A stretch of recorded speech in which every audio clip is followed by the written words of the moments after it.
भारत का दुनिया को तो टूक, जो परेशान हम उसके संग। भारत ने फलस्तीन के लिए भेजी मदद। एंटोनियो गुटेरेस का ऐलान, हम शांति के आधार को नजरअंदाज नहीं कर सकते। बंधुकों की वापसी की मांग तेज। इजरायली रक्षा मंत्रालय के बाहर विरोध प्रदर्शन।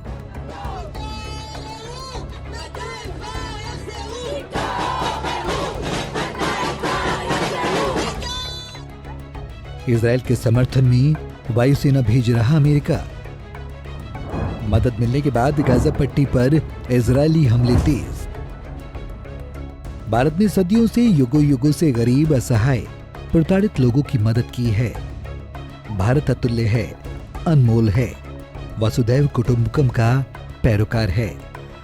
भारत की धरती पर ऋषि मुनियों ने तप तपस्या कर प्रेम को उकेरा है, जिसको वो हमेशा संजोए रखना चाहता है। इजरायल हमास युद्ध में भी हिंदुस्तानी प्रेम का परिचय दिया है। भारत ने फिलिस्तीनियों की तरफ मदद का हाथ बढ़ाया है। भारत ने गाजा वासियों के लिए मानवीय सहायता भेजी है। हमास पर इजरायल के जवाबी एक्शन की वजह से गाजा के लोग इन दिनों बड़े ही संकट से जूझ रहे हैं। भारतीय विदेश मंत्रालय के प्रवक्ता अरिंदम बागची ने ट्वीट कर कहा कि भारत ने गाजा पट्टी के लोगों के लिए मदद भेजी है। बागची ने कहा, फिलिस्तीन के लोगों के लिए करीब 6.5 टन मेडिकल हेल्प और 32 टन आपदा राहत सामग्री लेकर इंडियन एयरफोर्स C-17 विमान मिस्र के अल अरीश हवाई अड्डे पर पहुंच गया है।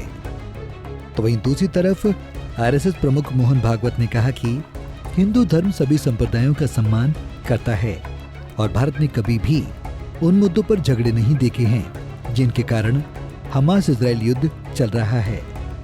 इजरायल हमास संघर्ष कम होने का नाम नहीं ले रहा है। गाजा पट्टी वासियों को मदद मिलने के बाद इजरायली सेना ने क्षेत्र में हमले और तेज कर दिए हैं। अब इजरायल डिफेंस फोर्सेस ने वेस्ट बैंक में जनीन शरणार्थी शिविर में अल अंसारी मस्जिद पर यह कहते हुए बमबारी की कि वो अपने दुश्मनों को निशाना बना रही थी, जबकि वेस्ट बैंक में हमास का शासन नहीं है।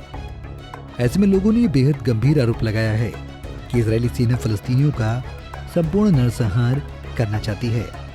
तो वहीं दूसरी तरफ IDF ने सीरिया के अलेप्पो एयरपोर्ट पर हवाई हमला किया है, जिसमें एक नागरिक की मौत हो गई। हमास का कहना है कि बीती रात गाजा पट्टी पर हुई इजरायली बमबारी में कम से कम 55 लोग मारे गए हैं।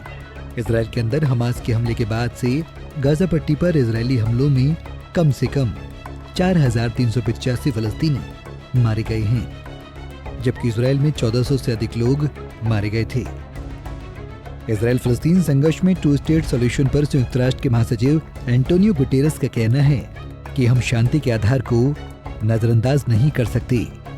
2 स्टेट सॉल्यूशन ही इजरायल फिलिस्तीन का संघर्ष का समाधान है। इजरायल ने हमास द्वारा बंधक बनाए गए नागरिकों की वापसी की मांग लगातार तेज होती जा रही है। परिजनों ने रक्षा मंत्रालय के बाहर जमकर विरोध प्रदर्शन किया है और लाइटिंग अप द लाइट अभियान का आयोजन किया।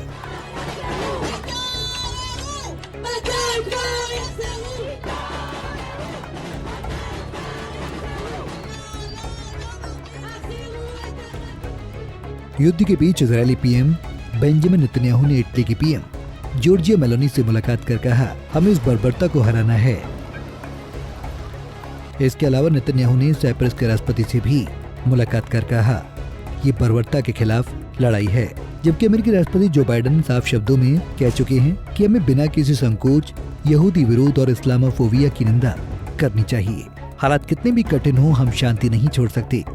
जानकारी के मुताबिक अमेरिका मध्य पूर्व क्षेत्र में वायु रक्षा प्रणाली भेज रहा है। Bureau report, Punjab Kesari TV. हमसे जुड़े रहने के लिए हमारे YouTube चैनल को सब्सक्राइब करें और नई वीडियो की नोटिफिकेशन के लिए बेल आइकॉन को दबाएं।